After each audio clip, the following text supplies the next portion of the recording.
In this video, we're going to be talking about sessions. So, in our application, we've been working on reminders. If you go, let's say to our web page. So, this is our web page. We can add reminders here. And let's say go to, let's say, supermarket and so on. However, there is still one big problem with the application that I've built. So till now, you can see that we can add reminders, we can add a new form and submit it, and so on. However, as I said, there is still one big problem to that application that I think goes back to the idea that we're storing reminders inside of a global variable. This variable is the entire application has access to, which means that anyone who visits my website is going to be able to see the same exact list of reminders. And we can simulate this by imagining someone else visiting this URL. So I can simulate that by going to Google Ignito mode.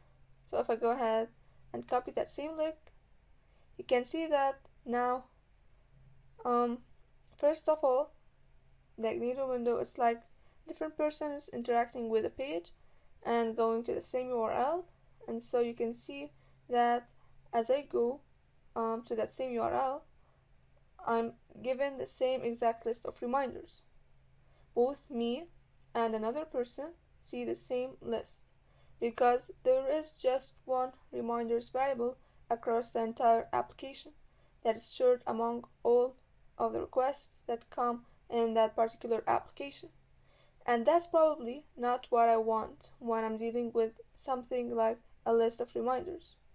I probably want to be per user, such that every different user visiting that page have their own list of reminders as well. And so, in order to do this, we'll introduce the concept of sessions in Django, or in web more generally, where sessions are a way of making Django to be able to know who you are, such that something visits, remembers who you are, and knows who you are. But more importantly, it's able to store data about a particular session.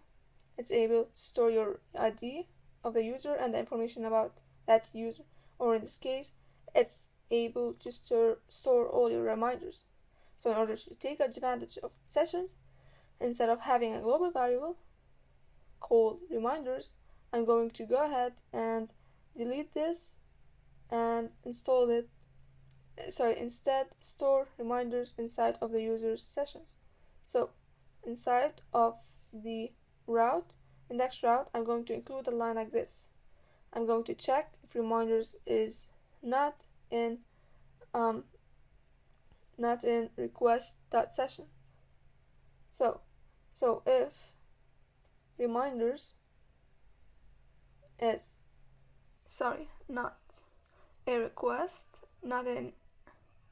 it's not in request.session, I'm going to go ahead and request a new session.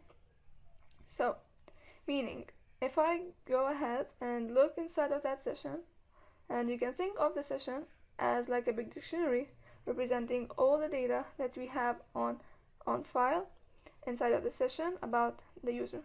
And if reminders is not inside of that session, well, let me go ahead and add request a session which is reminders and set that equal to the empty list.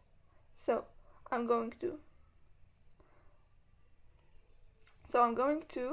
here request that session, request dot sessions, and reminders needs to be reminders. I'm going to give it an empty list. So whenever a user enters that website and that user doesn't have a reminders list inside of his for his web page, I'm going to create a new list for him, because that is a different user. Let's say another user enters and he already has a list of reminders. This will be false, and I would not recreate that list. And just to rephrase, what I've done here is that I'm looking inside of the session.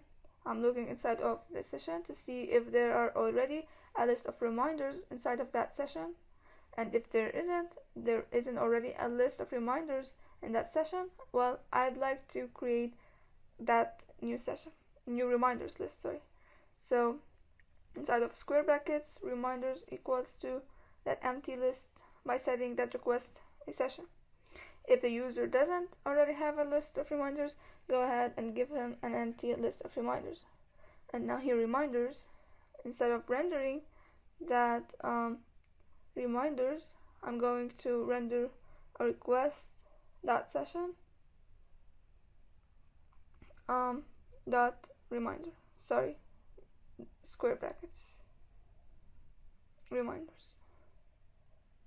And you can see that in add.html, in the next add.html, I'm still looping over the same list of reminders, and that did not change. So I just got that list using that request.session, because now it's not a global variable, but it's a variable for that user only.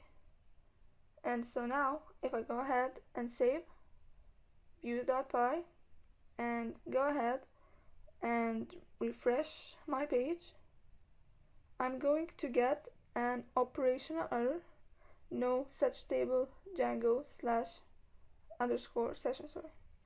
So this is a bit strange. This is a bit of a strange error. What's going on here?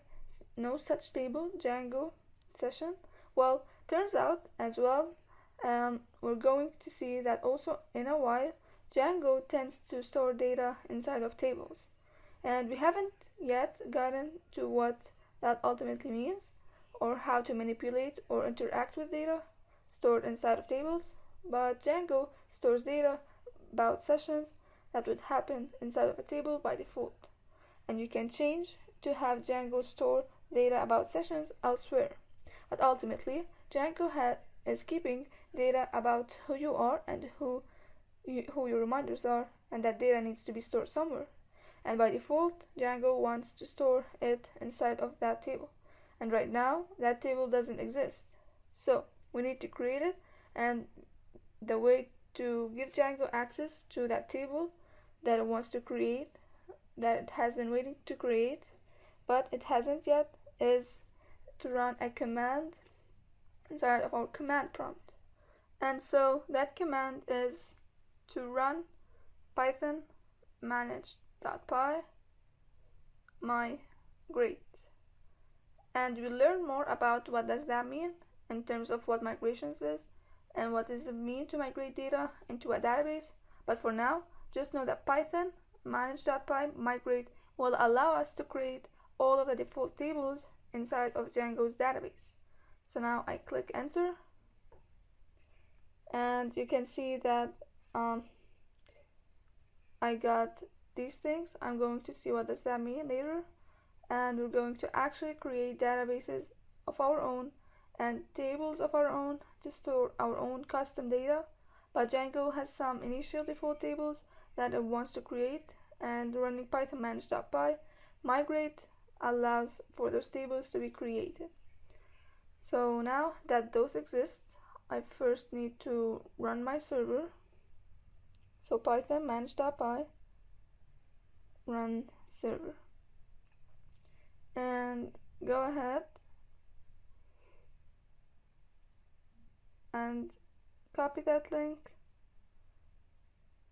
And so now, actually I don't need to copy it, I just already have it, so I'm going to just refresh my page. So it seems to be working fine. What now needs to change is when it comes to adding a new reminder, I'm going to actually also make some changes. Well, I'd rather than appending that reminder to my list of reminders, I'm going to add a request that request.session reminders equals to okay, and I'm going to add a plus sign as an add to my reminders list of reminders inside of the session that new reminder. So what we've changed here is we removed that append, because now we don't have that list over here, we have that list inside of our session. So we're requesting from session that list, which is reminders, and I'm adding to it that reminder. So we just have to remove those because reminder is actually a variable, so we don't add those quotations. So now if I go ahead and refresh my page and add a new reminder, let's say I add eat, submit, I have eat. Let's say go to the gym, submit, I have go to the gym. Now let's go and try to open it using Igniter mode. So let's go ahead and refresh our page. So you can see now that we have a new reminders. So this is not the same list that we've seen on the other website. So here we have no reminders. Let's say I add call mom and submit. You can see that that list is different than the other. Here we have a list of reminders that has call mom, and here is our other list which has eat and go to the gym. So now we've really just scratched the surface of what Django has to offer, but we see now the ability it has to be able to create dynamic web applications instead of just displaying HTML and CSS that's on the same every time. Using Django, we now have the ability to be able to generate programmatically custom HTML and CSS, either saying hello to a person's name based on what the name is provided inside of that URL, or the ability to say check the current date or display something if the date is something conditionally and if the date is something not expected, and the ability to store data on a session basis. We're able to store information about the users, let's say reminders list, to-do list, any other list, for example, such that the subsequent visits they can see their lists of things they need to do with different lists for each of the possible users. And here is really just the beginning of what Django has to offer, where Django gets really powerful when it comes to storing data inside of our databases and manipulating the data and interacting with that data in various different ways. And that's ultimately where a lot of power of a web framework like this ultimately comes in, and we're going to explore that in the next upcoming lectures where we'll be seeing modules.